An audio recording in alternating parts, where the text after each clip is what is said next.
Every now and then, I get this sudden pang of desolation, of, I guess the word you can call it is barrenness, where no trees grow, where there are just rocks and grass, and it's windswept. And that's the image I have of not being a father. It lacks the green trees and the rushing waters and the birds singing. It's got a beauty of its own, but it's desolate. And that's sometimes how I feel when I address the issue that I'm not a father. I think the whole infertility journey is one of, every month there's hope and then disappointment and then hope and disappointment and that constant cycle of grief. Spiritually, I had been struggling horribly during the infertility. It was really, really angry with God, furious. And I remember saying to Peter over and over again, why doesn't he love me? Why doesn't he love me? Why me? And, thinking the age-old problem of pain, if God loves me, why would he let me hurt so much for so long?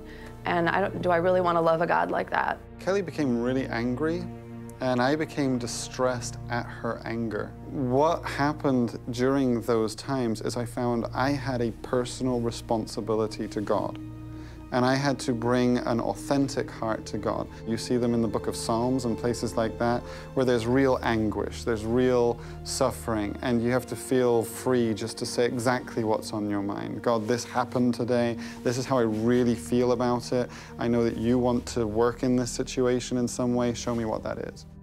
Peter was was at work, I think, when I took the pregnancy test. And I thought, oh, I can't wait till he gets home. And I went over to Target, went to the kids section for the first time. I'd been avoiding the children's baby section for over a year. And I finally, I can walk in this, I belong in this section, finally. I'm one of those people now. And I picked out a little baby soccer ball because Peter loves soccer. This is how I'm going to tell him. And so I got a card and the little soccer ball, and he came home from work, and I presented it to him, and we're both just overjoyed and shocked still. But then it was probably 2 to 3 weeks later when I started to bleed. My whole body is shaking, and I just remember crying out to God, how dare you? How dare you? After all this time, to give us what we had dreamed for and then to take it away so quickly. People kept saying to us things like, well, if you have faith and you believe, God will answer your prayers and you'll end up with a baby. But instead, we ended up with 2 miscarriages and a lot of questions. I remember distinctly one morning, early in the morning, I wake up, probably 4 in the morning, to get ready to come in and teach. And my first thought, as it had been for probably about 2 years at this point, was, why bother? I don't even want to get up. A lot of depressed thoughts. But I walked down to the bathroom on this particular morning, and I remember it like it was yesterday. By the time I got to the bathroom and looked in the mirror, it was like scales fell from my eyes. I can only describe it as a moment of epiphany. And it was like, I got it.